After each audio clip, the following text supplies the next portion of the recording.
Allô, bonjour, bien bonsoir, chers frères et sœurs à travers le monde. Euh, je vous salue dans le nom puissant de notre Seigneur et Sauveur Jésus-Christ, qui est mort pour nous et qui est ressuscité, afin de nous faire participer à cette œuvre excellente de la grâce.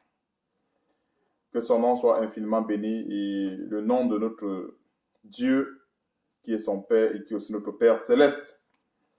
Donc, bien-aimés dans le Seigneur, je rends grâce à Dieu pour ce jour, encore une fois de plus, qu'il nous a donné, de pouvoir manifester sa puissance, manifester sa gloire à travers sa parole. Et nous ne pouvons rien faire, nous, en tant qu'enfants de Dieu, sans la parole de Dieu. La parole de Dieu, c'est le support de notre vie. Donc, frères et sœurs, je viens aujourd'hui avec un thème aujourd'hui qui est tellement banalisé dans le corps de Christ, à savoir la prière efficace. Donc, c'est un thème dont le Seigneur me donnera d'aborder, dont le Seigneur me donne d'aborder en deux étapes, deux grandes étapes. Et selon que le Seigneur me conduira, on va pouvoir étudier beaucoup des éléments à profondeur en ce qui concerne la prière efficace, ou bien comment prier efficacement. Donc, pour ce faire, nous allons commencer par une grande partie qui sera consacrée à la prière efficace. La grande partie que j'ai intitulée, autant pour moi, les préalables. Parce que bien des fois, plusieurs chrétiens, plusieurs personnes à travers le monde aiment se précipiter pour rentrer dans la prière. Donc, comprenons ceci, la prière n'est pas un jeu. La prière n'est pas le terrain de jeu de qui que ce soit. Donc, lorsque nous prions, il faut que nous sachions qu'il y a des préalables à respecter. Il y a des préalables à remplir. Donc, et c'est déjà quoi? Prier. Donc, ça, ce sont des éléments que nous allons voir. Fait, par la grâce de Dieu, que Dieu nous permettra de comprendre par la puissance de son Esprit Saint dans cet enseignement qui concerne la prière efficace, que j'ai donc scindé en deux parties, à savoir la première partie qui va justement parler des préalables. C'est très important que nous sachions ces choses, des préalables surtout. Si on ne veut pas vivre une vie de prière qui ressemble à la vie d'un perroquet ou à la vie d'un oiseau gendarme, les oiseaux qui font tellement de bruit, des bruits qui ne font aucun effet, nous avons besoin de respecter ce que j'appelle des préalables dans la prière. Donc, avant de commencer, la Bible nous recommande de remettre tout entre les mains du Seigneur. Quoi que nous fassions en parole ou en acte, nous le faisons au nom de notre Seigneur Jésus-Christ. Parce que la capacité ne vient pas de nous-mêmes. De nous-mêmes, nous n'avons rien. Et notre capacité vient de Dieu. Et cette capacité qui vient de Dieu, c'est par l'intermédiaire du Saint-Esprit. Donc, remettons cet enseignement entre les mains de Dieu, afin que le Saint-Esprit, qui est la puissance de Dieu, qui a été déversée en nous par la foi, puisse se manifester, puisse nous enseigner, puisse nous édifier sur cet élément qui est la prière efficace. Prions, frères et sœurs, prosternons-nous devant le Seigneur. Éternel Dieu, je te bénis, je te rends grâce encore, Seigneur Dieu, pour cette nourriture que tu as prévue pour nous en ce jour. Oh Seigneur, je peux déjà anticiper la joie des uns et des autres. Et également, ma joie, oh Seigneur, de voir des vies transformées, de voir des vies, oh Seigneur Dieu, acquérir la connaissance que tu as prévue pour eux en ce jour, en ce qui concerne la prière efficace, afin que ces derniers puissent dorénavant, oh Seigneur Dieu, mettre en pratique plusieurs préalables afin de rentrer dans ta présence, afin de ne pas plutôt rentrer en jugement lorsqu'ils veulent prier, lorsqu'ils veulent demander quelque chose de toi. Car, Seigneur Dieu, tu voudrais que nous sachions ces choses. Tu voudrais, Seigneur Dieu, que la connaissance qui est utile pour notre foi soit dans nos cœurs, afin que, Seigneur Dieu, nous ne puissions pas souffrir injustement des affres de l'ennemi. Oh Seigneur Dieu, merci déjà d'avance pour le miel succulent que cela nous donnera dans nos entrailles. Merci encore une fois de plus pour la fermeté que tu nous donneras, ô Seigneur, du par cet enseignement via les activités de l'ennemi et le discernement surtout lorsqu'il y a un ennemi, encore une fois de plus, proche de nous qui veut nous renverser, qui veut nous amener hors de la voie que tu as tracée pour nous. Merci encore, Seigneur Dieu, pour toutes choses, pour toutes ces grandes révélations que tu nous donneras de partager tout de suite. Et surtout, que la gloire et l'honneur te reviennent dans nos vies. Et c'est dans le nom puissant de notre Seigneur Sauveur Jésus-Christ que je t'ai prié. Amen, amen, amen, amen, frères et sœurs. Déjà, pour commencer avec les préalables, on ne peut pas... aujourd'hui, nous qui sommes parvenus à la grâce, qui sommes à l'aide des grâces, on ne peut pas évoluer parfaitement dans la grâce si on ne s'accroche pas sur les paroles de Jésus-Christ. N'oublions pas, ce n'est pas Moïse qui est notre référence, ce n'est pas Élie qui est notre référence, ce ne sont pas ces prophètes qui ont marché dans l'ancienne alliance, ce ne sont pas ces prophètes qui sont nos références, mais notre référence à nous tous, c'est Jésus-Christ.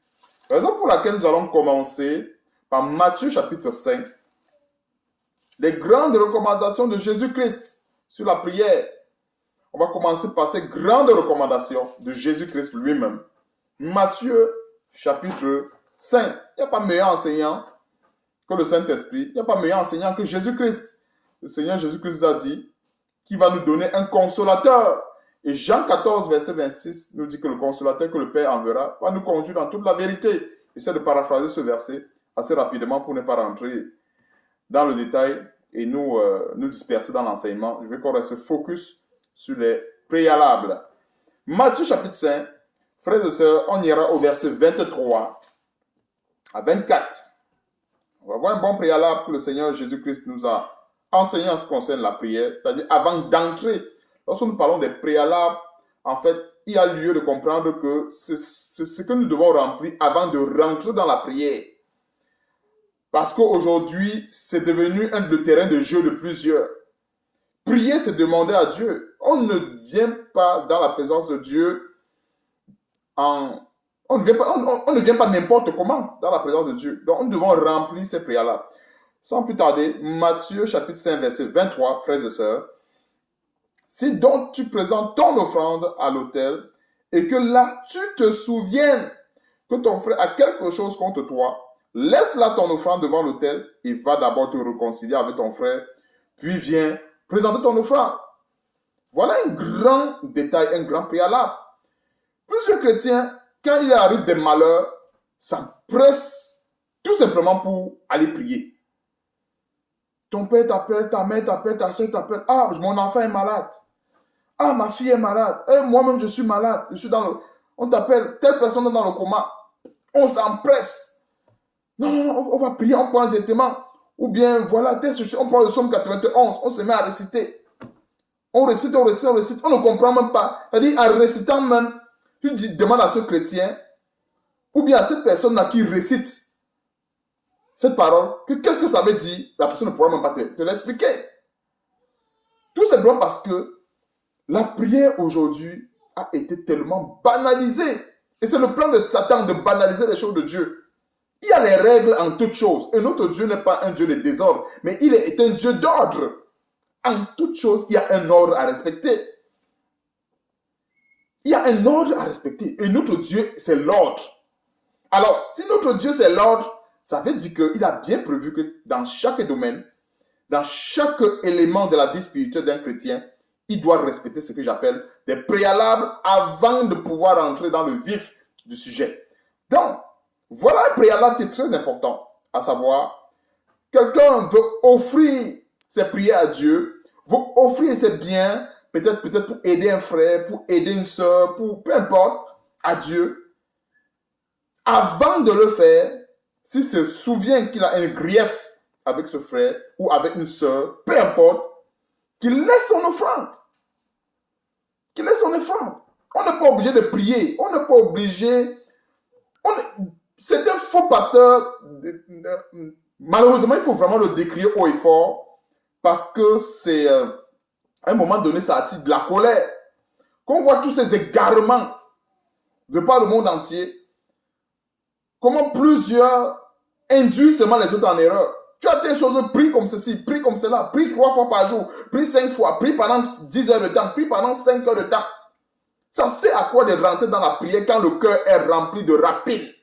Ça sert à quoi? Ça va être une prière de perdrix, une prière d'oiseau, une prière de perroquet.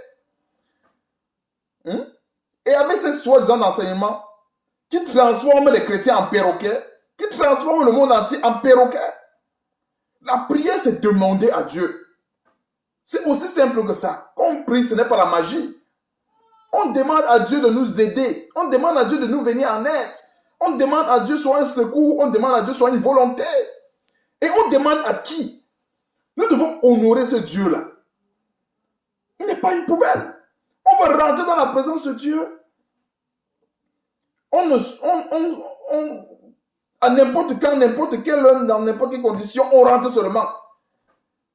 Laisse-moi, nous tous, nous avons des maisons ici. Qui peut rentrer dans la maison d'un président ou d'un ministre n'importe comment s'il n'enlève pas les chaussures? Maintenant, dans la maison de Dieu, on se dit qu'on peut rentrer n'importe comment. Tu as n'importe quel problème, prie. Tu as ceci, prie. La maison de Dieu est devenue une pétaudière, c'est la cour du roi Péto.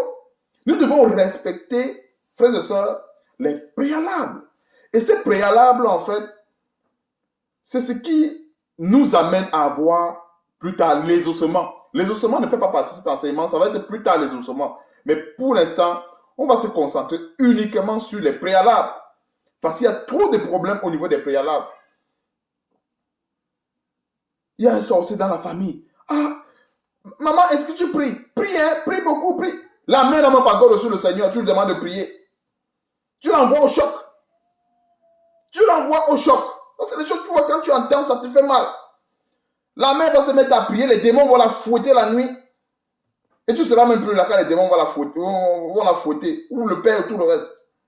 Il y a des préalables. Et Satan sait que les chrétiens qui violent ces préalables, il les rose correctement, il les fouette. Bon. Verset 23-24, un grand préalable. On ne vient pas de donner son offrande à Dieu lorsqu'on a de la rapine dans le cœur. Non, non, non, non, non. Tu te souviens, dépose ton offrande, va d'abord, en fait, résoudre ton conflit avec ton frère. On va aller dans notre verset, verset 38 à 41. Vous avez appris qu'il a été dit, œil pour œil, dent pour dent, mais moi, Jésus-Christ, c'est lui qui est le standard de la foi de tout chrétien. C'est lui qui vient rétablir toutes choses. C'est lui qui vient mettre l'ordre dans la vie de tout chrétien. Ce n'est pas que c'est écrit, c'est écrit, c'est écrit. C'est Jésus-Christ qui est la référence. Tout ce qui a été écrit dans l'Ancien Testament, dans l'Ancienne Alliance, c'était la préfiguration de Jésus-Christ. Toutes les paroles de l'Ancien Testament, c'est ce que la Bible appelle l'ombre. Alors, la réalité est en Christ. Donc, voici la réalité. Vous avez été appris qu'il a été dit, œil pour œil, dent pour dent, et dent pour dent autant pour moi. Mais moi, Jésus-Christ, je vous dis de ne pas résister aux méchants. Si quelqu'un te frappe à la joue droite, présente-lui aussi l'autre. Bien de fois, on ne comprend pas ce verset comme il le faut. Quand tu as insulté, quelqu'un t'a insulté injustement, quelqu'un t'a frappé injustement, est-ce qu'il faut chercher à te venger de la personne? Non. Présenter l'autre aussi, ce sont des paroles, ça c'est le sens figuré. Le moyen de faire comprendre à la personne, si la personne t'a insulté, tu dis, ah, je comprends que tu ne connais pas ce que tu es en train de faire, mais que Dieu te pardonne, que Dieu vraiment ne fasse pas retomber sur toi la malédiction. Tu as entendu quelque part aussi une fois de plus, de manière simple, de présenter l'autre au jour. Parce que la logique des choses voudrait que tu te venges, que tu l'insultes aussi. Mais non, tu ne l'insultes pas parce qu'il t'a insulté. Non. Alors, si quelqu'un te présente la joue droite, si quelqu'un te frappe à la joue droite, présente-lui aussi l'autre. Verset 40. Si quelqu'un veut plaider contre toi et prend ta tunique, laisse-lui encore ton manteau. Ça, c'est clair. Quelqu'un veut plaider contre toi pour arracher ton téléphone. Si tu as la possibilité de lui donner encore quelque chose, donne-le-lui. C'est ça ce que ça veut dire ce verset. Et si tu n'as pas, et si tu n'as pas cette chose-là pour augmenter là-dessus, laisse-le avec le manteau. Déjà même la paix. La paix que tu le laisses avec ton manteau, c'est un plus. C'est-à-dire que tu n'ajoutes pas les railleries sur le manteau qui t'a arraché. Tu n'ajoutes pas la méchanceté sur le manteau qui t'a arraché. Tu n'ajoutes pas le commérage sur le manteau qui t'a arraché. Tu n'ajoutes pas la jalousie sur ce manteau. Mais tu ajoutes plutôt la paix, par exemple. Ce n'est pas tout quelque chose de matériel. Donc, nous comprenons pas la parole. Essayons de comprendre la parole de Dieu avec un spectre un peu plus large. Et surtout plus sur le plan spirituel. Quand le Seigneur dit, laisse-lui encore ton manteau. Le manteau, par exemple, que tu peux laisser à cette personne n'est pas un manteau physique. Ça peut être la paix. Il a pu prendre ta tunique. Le manteau que tu peux laisser, c'est quoi? Tu dis, tu as trouvé que tu vas arracher mon ceci. Ok. Va en paix, je n'ai rien contre toi, mais Dieu se sera jugé entre toi et moi. Tu laisses la paix, vas-y.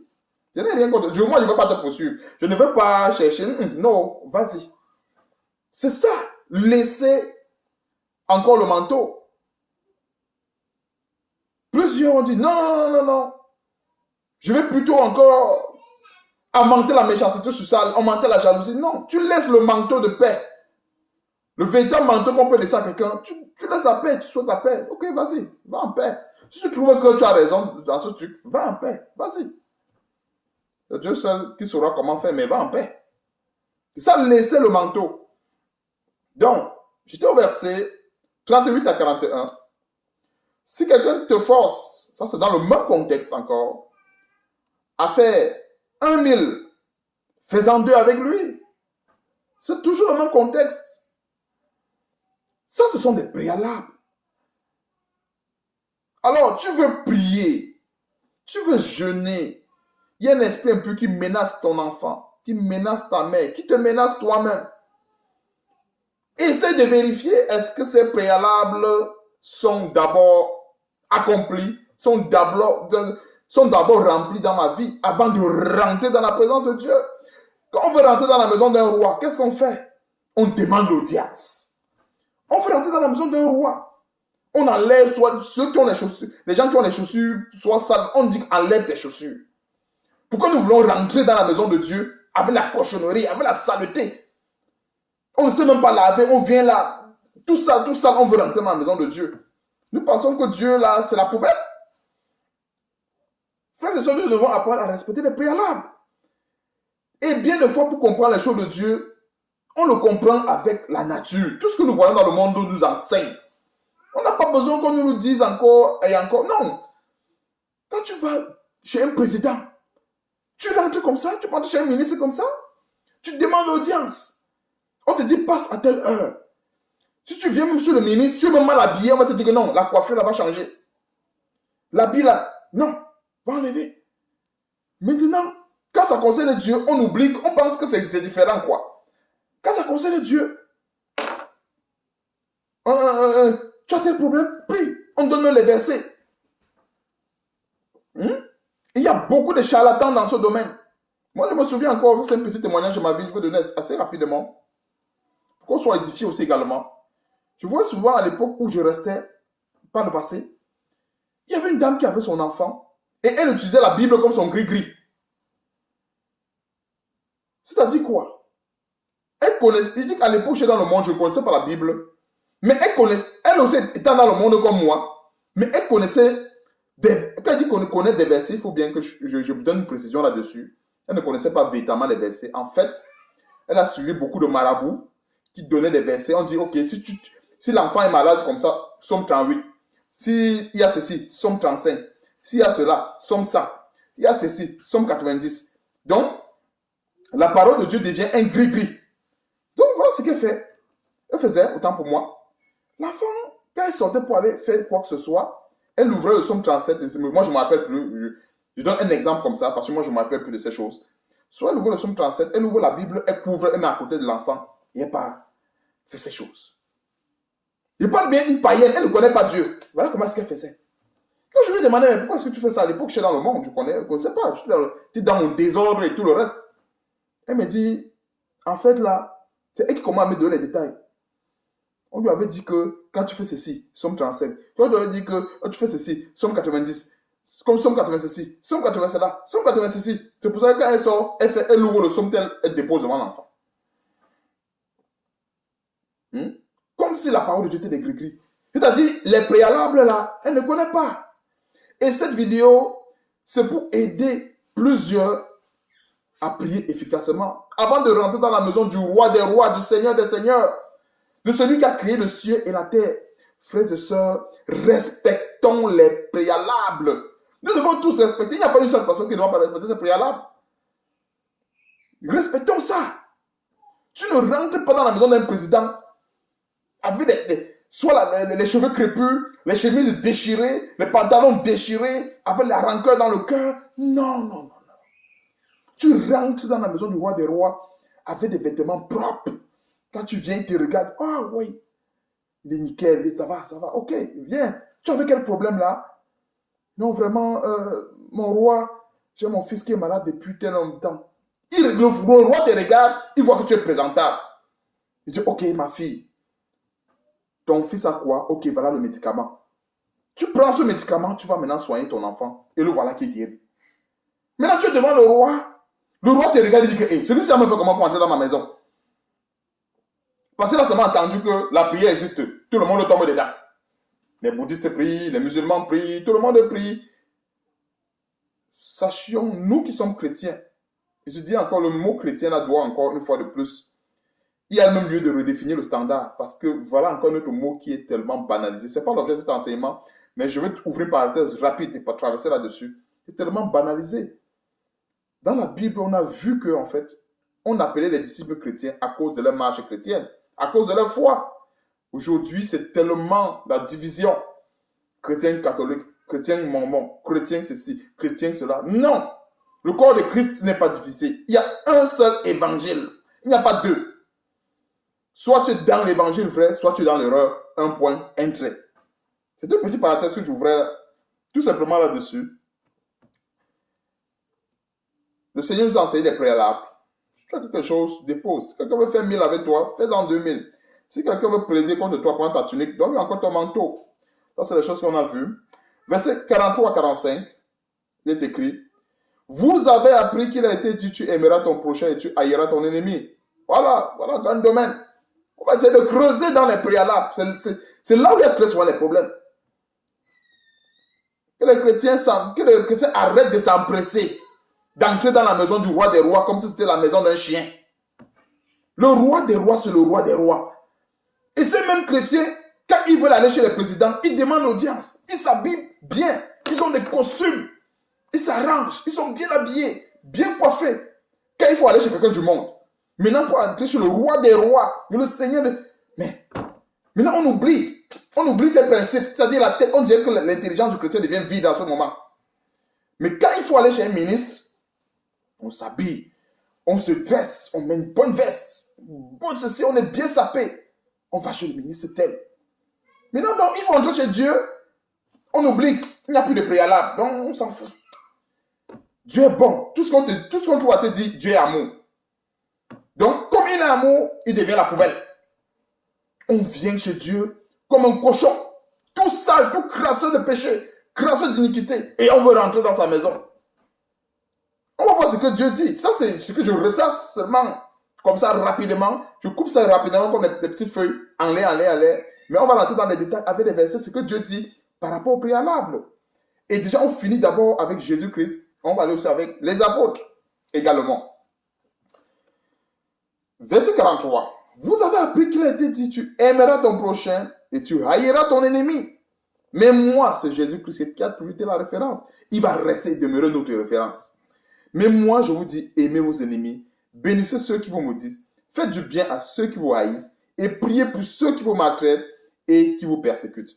Verset 45. Afin que vous soyez fils de votre Père qui est dans les cieux, car il fait lever son soleil sur les méchants et sur les bons, et il fait pleuvoir sur les justes et sur les injustes. Donc, ceux qui disent toujours, qui aiment réciter, qui aiment toujours brandir le verset, qui aiment toujours brandir comme bouclier, Dieu est amour, voilà encore, c'est-à-dire, Dieu n'est pas amour à tout va.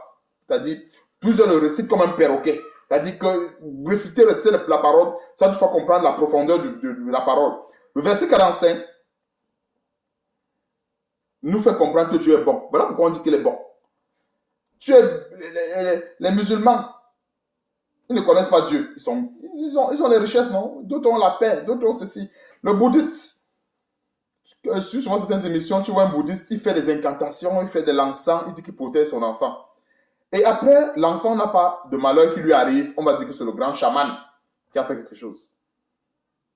C'est-à-dire, il a fait ce que j'appelle... Il n'a rien fait. C'est-à-dire, il a passé le temps à salir l'enfant avec son encens, salir l'enfant avec ses gris-gris. Dieu qui est bon a dit que, oui, voilà l'enfant là qui est innocent. Il ne connaît même pas ce que le chaman a fait sur lui. Est-ce que je vais permettre que Satan touche à son âme? Dieu dit que non, je vais faire lever ma lumière sur lui. Et c'est pour ça que l'enfant n'a pas été frappé de maladie. Et maintenant, l'homme va se dire, ah, c'est le chaman. C'est le chaman là qui est bon. C'est le marabout là qui est bon. C'est le pasteur là qui est bon. C'est telle personne là qui est bon. Et pourtant, c'est Dieu. Voilà l'amour de Dieu. Quand on dit que Dieu est amour, c'est ça. Quelquefois, il a pitié de nous. Ne pensons pas que nous sommes là parce que nous méritons quoi que ce soit de Dieu. Dieu a souvent pitié. Il regarde et dit, ah, celui-là, il ne comprend pas encore. Donc, dans cet amour-là, il se dit, si je permets que l'ennemi le frappe, peut-être il va encore se perdre. Peut-être, tu vois, et Dieu protège cette personne. Et va directement déduire que, ah, c'est mon pasteur là qui est fort. C'est mon pasteur là. C'est parce que mon pasteur là fait ceci que je suis guéri. C'est parce que mon pasteur... Alors que Dieu a usé de cet amour. Hein, de cet amour qui fait pleuvoir sur les méchants. Je précise bien, pas sur les bons. Parce qu'il y a une différence. Quand Dieu dit qu'il fait pleuvoir son soleil, il fait lever son soleil autant pour moi sur des bons et sur des méchants. Il faut qu'on comprenne. Je vais ouvrir une petite parenthèse ici. Le soleil que Dieu fait lever sur les bons, il s'agit des justes, ceux qui font sa parole, ceux qui lui sont agréables, ceux qui s'évertuent à lui plaire. C'est ça, en fait, la parenthèse des bons. La parenthèse des mauvais, il s'agit de ceux qui se plaisent en leur péché, qui disent tout le temps que, ah non, Dieu est bon. Dieu est bon. Mais en ce moment, mais il passe le temps à piquer ce Dieu-là avec le péché. Il passe le temps à poignarder Dieu avec les iniquités, à poignarder Dieu avec l'idolâtrie. En fait, ce n'est pas parce qu'ils disent que Dieu est bon qu'ils sont bons. Non. Ce sont les actions qu'ils posent qui les qualifient. Alors, si les actions qu'ils posent sont des mauvaises actions, ça les qualifie de mauvais. Alors, si les actions que quelqu'un pose sont des bonnes actions, ça les qualifie de bons. Je ne suis pas en train de dire que la foi que nous avons, parce que je connais plusieurs chrétiens qui sont champions dans la confusion, encore une fois de plus, je ne suis pas en train de dire que les bonnes actions nous rendent automatiquement justes et les mauvaises actions nous rendent automatiquement mauvais et tout le reste. Non, ce n'est pas ce que je suis en train de dire. Mais je suis en train de dire ceci. Lorsque nous sommes chrétiens, déjà pour commencer, la base c'est chrétien d'abord. Je ne parle pas des gens du monde. Et que nous posons, qui avons professé le Seigneur Jésus-Christ, et que nous posons des actes qui sont assez... et que nous posons de mauvaises actions devant le trône de la grâce, alors nous sommes considérés comme mauvais. Quelqu'un ne va pas faire ce qui est mal, on dit qu'il a fait bien. Non. C'est ce siècle de confusion là. Nous sommes maintenant dans le monde de confusion. Quelqu'un fait quelque chose qui est mauvais, on dit que non, tu as bien fait. Non. Quelqu'un qui pose un acte qui est mal, alors il est du mauvais camp. Il est en train de, comme le dit, il est du côté, comme le Seigneur a dit, il fait lever son soleil sur les mauvais. Maintenant, donc, quelqu'un pose une bonne action en tant que chrétien, je précise bien, parce que ce que je suis en train d'expliquer, ça n'a rien à voir avec celui qui n'est pas converti. Celui qui n'est pas converti doit déjà se convertir pour que cette parole soit expliquée de cette manière. Donc, celui qui est converti, qui pose de bonnes actions, alors, le Seigneur va faire lever son soleil dans la vie de cette personne autrement. Pourquoi est-ce que je ne rentre pas dans les détails?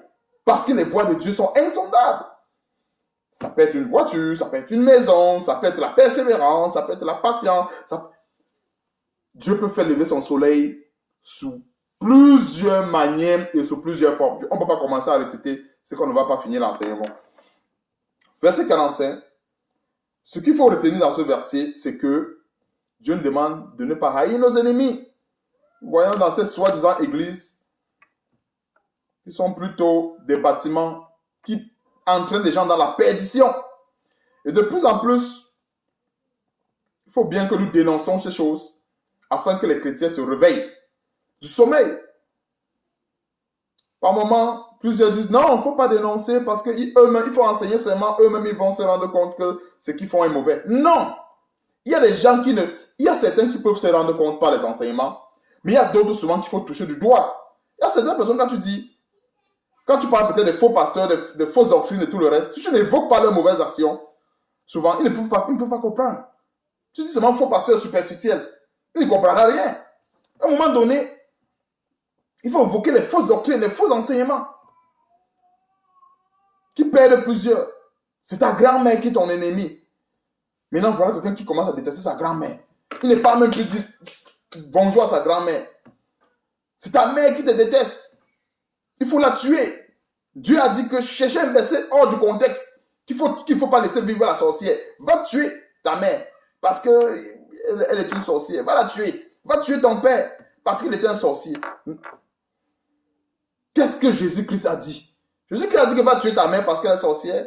Jésus-Christ a dit que va tuer ton frère, ta soeur, parce qu'ils sont des sorciers. Non. Jésus-Christ a dit, aimez vos ennemis. Voilà les versets qui montrent que Dieu est amour.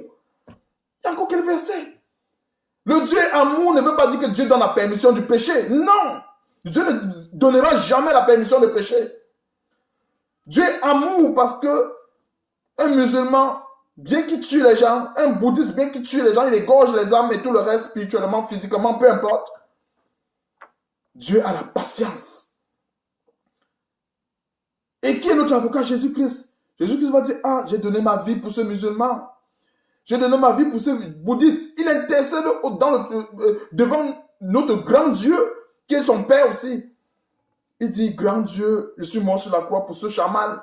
Je suis mort sur la croix pour ce bouddhiste. Donne-lui encore un peu de temps. Maintenant, ce chaman va avoir des maisons, des voitures.